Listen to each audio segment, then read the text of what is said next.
Halo, selamat datang di Ini Cerita. Kali ini saya akan membagikan sebuah cerita yang berjudul Bertemu Penghuni Perbatasan. Pada awal tahun 2000-an, banyak sekali tersebar cerita mistis di sebuah pelosok desa. Tak sedikit masyarakatnya menganggap kejadian itu merupakan hal biasa. Cerita ini dimulai ketika pemuda bernama Agus mengetahui akan ada hiburan organ tunggal di sebuah dusun di desa tersebut. Layaknya warga-warga yang lain, Agus pun berniat untuk menontonnya. Hiburan ini sangat jarang ada, kecuali di acara-acara tertentu, semisal acara pesta pernikahan, pesta khitanan, dan lainnya. Singkat cerita, sekitar jam 8 malaman, Agus pun bersiap-siap untuk menonton acara tersebut. Dan ketika Agus siap-siap, handphonenya pun bunyi. Ternyata itu SMS dari temannya yang ngasih tahu dia kalau temannya ini udah di tempat dan nungguin si Agus. Dari situ pun Agus buru-buru untuk berangkat ke tempat tersebut. Setelah dirasa nggak ada yang ketinggalan lagi, Agus pun berangkat ke tempat acara itu diadakan. Singkat cerita, Agus pun sampai dan bertemu teman-temannya yang udah nungguin dia. Di perjalanan berangkat, semuanya normal-normal dan gak ada masalah sama sekali. Pas lagi nikmatin acara tersebut, ada tuh salah satu temennya nyeletuk. Gimana tadi di jalan? Aman? Aman kok, Agus jawab. Ntar pulang jam berapa? Belum tahu nih. Dan pas lagi asik ngobrol-ngobrol kayak gitu, ada lagi temennya yang nyeletuk.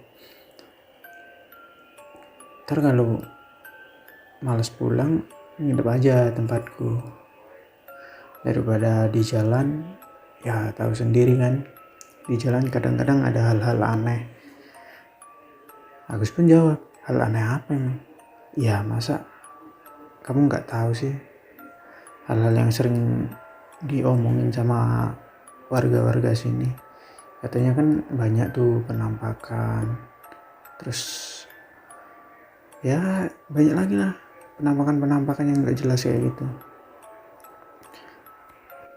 Nah dari situ tuh yang awalnya Agus gak mikir yang aneh-aneh, jadi kepikiran hal-hal yang awalnya gak dia pikirin.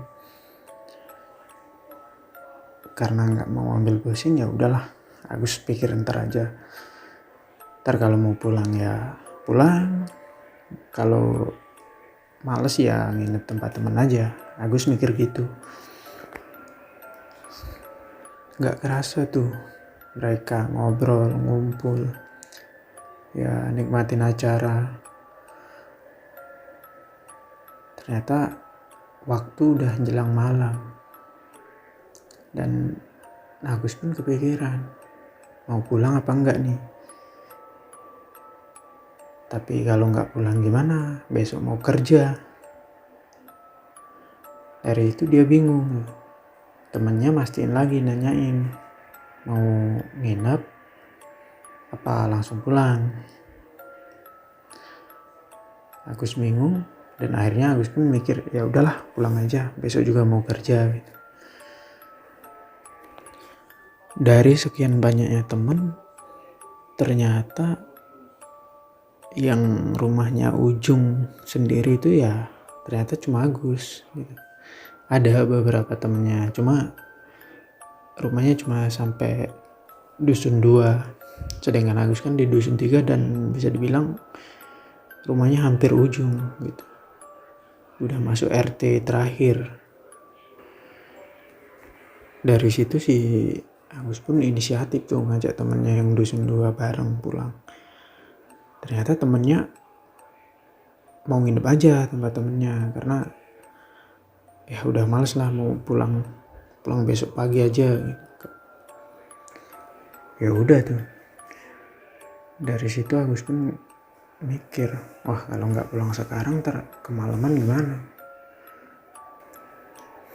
Akhirnya Agus pun siap-siap buat pulang, dan benar aja dia pulang sendirian. Si Agus ini ya anaknya lumayan berani lah ya, walaupun dia sering dengar cerita dari warga-warga soal penampakan, cuma dia nggak ambil pusing. Ya udah, kalau ada penampakan takut ya udah ngebut aja. Toh juga naik motor ini kan. Udah tuh, setelah si Agus mutusin buat pulang, akhirnya dia pamitan tuh sama temen-temennya buat pulang duluan gitu. Takut terlalu malam, soalnya ntar kalau kemalaman jalannya ya yang jelas sepi, gelap. Ya maklum lah, karena ya di pelosok desa, listrik belum masuk. Setelah pamit sama temannya, ya udah dia mulai jalan tuh arah pulang. Awal-awal berangkat pulang ya si Agus santai-santai aja, soalnya kan masih banyak tuh orang berseliweran. Ya namanya juga ada tempat hajatan kan, masih deket dari daerah situ, makanya masih rame orang lewat ya. Ada yang pulang, ada yang masih kumpul-kumpul gitu di pinggir jalan. Setelah lewatin banyak tempat, akhirnya Agus pun nyampe di ujung dusun 2 tuh, udah di perbatasan mau masuk dusun 3. Ya dia santai aja tuh selama perjalanan dari tempat itu sampai ujung dusun 2. Nggak ada apa-apa soalnya, karena nggak mau mikir yang aneh-aneh. Agus pun ya selalu mikir positif aja gitu. Syukur-syukur ada orang di jalan, jadi bisa ada temennya tuh. Padahal kalau jam segitu ya jarang banget, bahkan ya mustahil lah ada orang di jalan. Kalaupun ada, itu pun ya mungkin orang luar desa yang mau pulang ke tempatnya. Di situ Agus pun heran, masa iya sih dari orang dusun 3 nggak ada sama sekali yang nonton ke acara itu. Terus Agus mikir lagi tuh, oh mungkin udah pulang dari tadi jam 11-an atau jam 10 udah pulang duluan.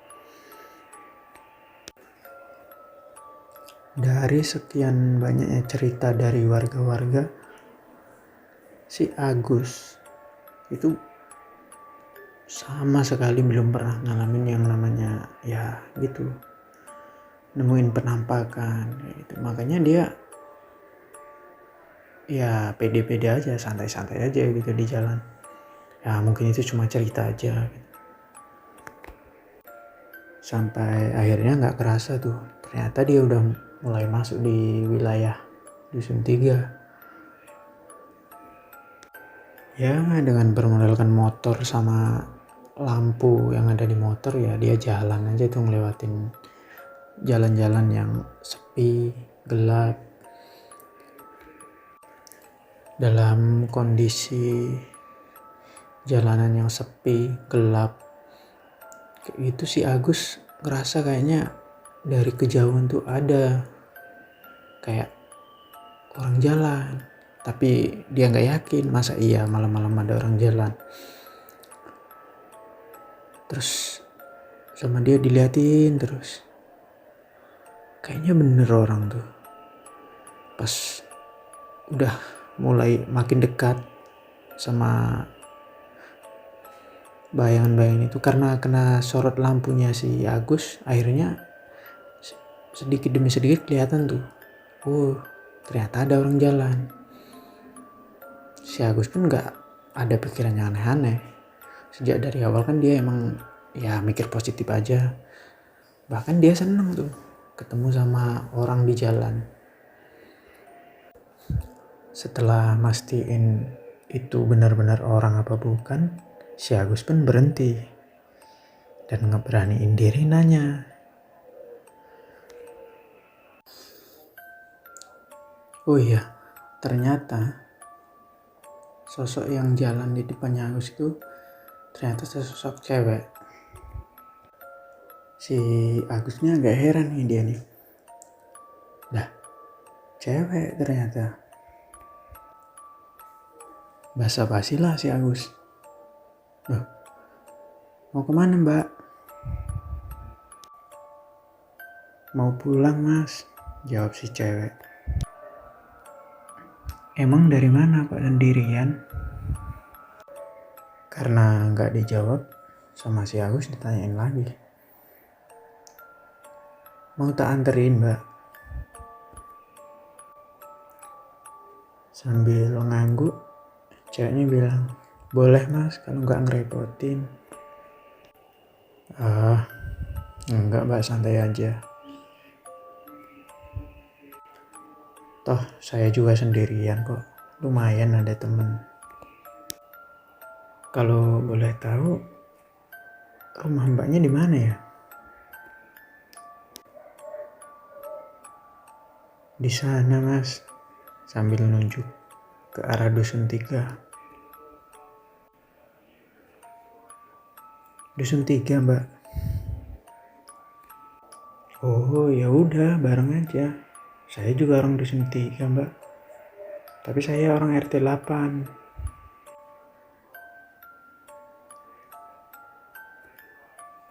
Setelah cewek itu bersedia diantar sama si Agus, akhirnya Agus pun hidupin motor lagi tuh. Ayo mbak, tak anterin. Akhirnya mereka berdua jalan tuh. Jalan. Setelah agak jauh, si Agus pun ngerasa ini motor boncengan kok rasanya kayak sendiri ya, ringan banget. Harusnya kalau motor buat boncengan normalnya ya lebih berat dari sebelumnya. Tapi ini kok nggak ada bedanya.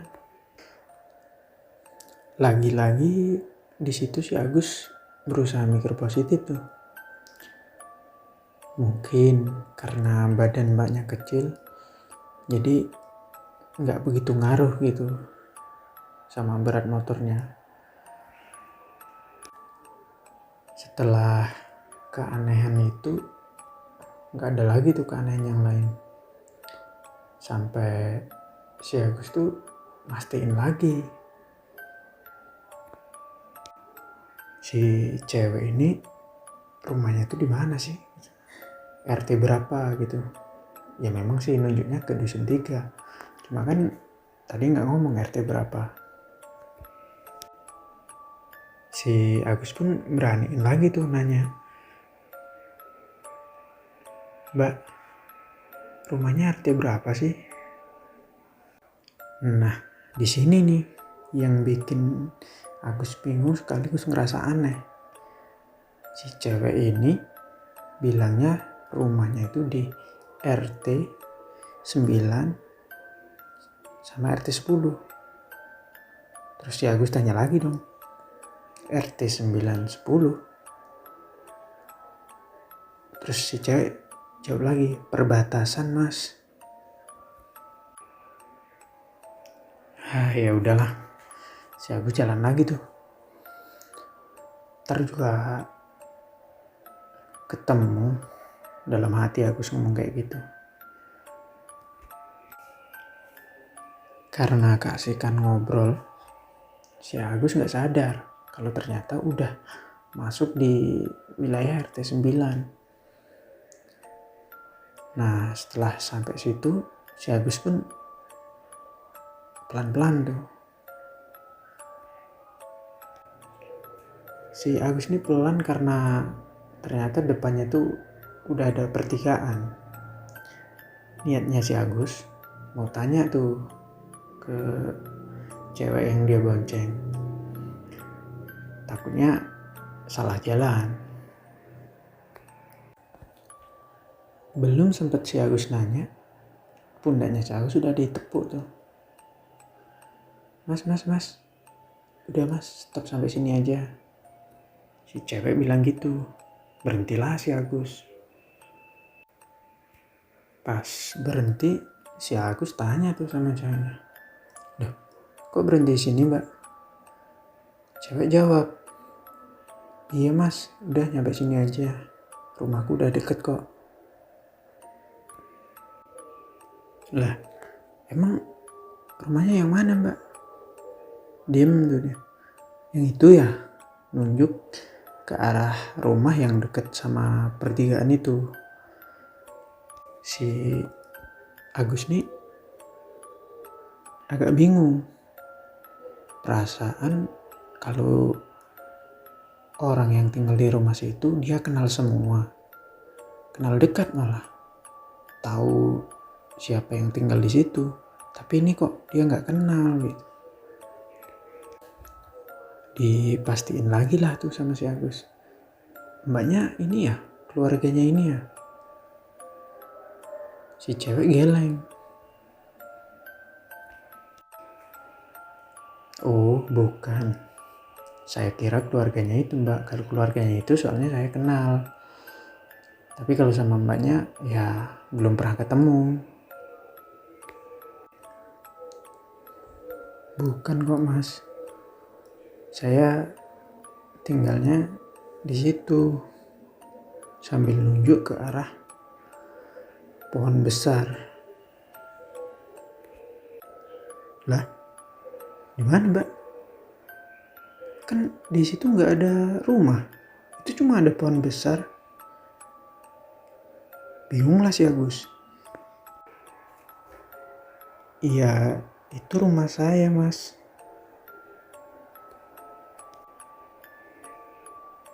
Hah? Bingung lah si Agus tuh. Rumahnya. Diem tuh si Agus tuh. Sambil mikir.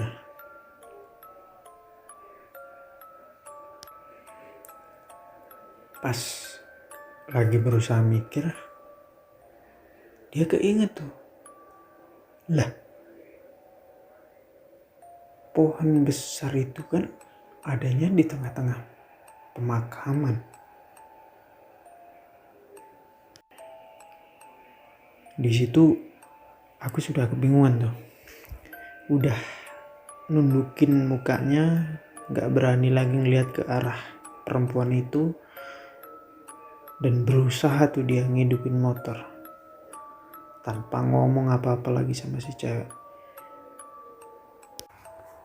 Mana motornya gak hidup-hidup lagi. Udah gemeteran tuh si Agus. Pas posisi lagi kayak gitu ada suara. "Makasih ya mas udah dianterin." Wah tambah kebingungan tuh si Agus. Dengan kondisi kalang kabut kayak gitu, akhirnya motornya hidup tuh. Gak lagi dia mau nengok ke arah si cewek, langsung dia kebut. Gak jauh dari situ, si cewek ngeluarin suara ciri khasnya. Ya itu, ketawa kuntilanak. Si Agus udah gak peduli lagi tuh sama jalanan kayak gimana. Padahal kondisi jalan saat itu ya gitulah, jalanan desa. Udah pasti rusak. Udah gak peduli tuh dia. Pokoknya ngebut aja, yang penting jangan sampai jatuh. Singkat cerita si Agus nyampe rumahnya tuh. Dengan kondisi ya udah gemetaran. Dia coba tuh masuk ke rumah. Sesampainya di rumah udah keringat dingin, dia langsung masuk ke kamar dan berusaha tidur. Paginya si Agus tuh dibangunin tuh sama orang tuanya. Pas si Agus bangun, langsung tuh dikasih banyak pertanyaan. Salah satunya soal motor. Kenapa motor kok nggak dimasukin di rumah, cuma ditaruh di belakang? Si Agus bingung tuh mau jawab gimana. Akhirnya si Agus cuma jawab, ya karena udah ngantuk banget, jadi malas mau masukin motor ke rumah. Ya mungkin karena trauma, bingung.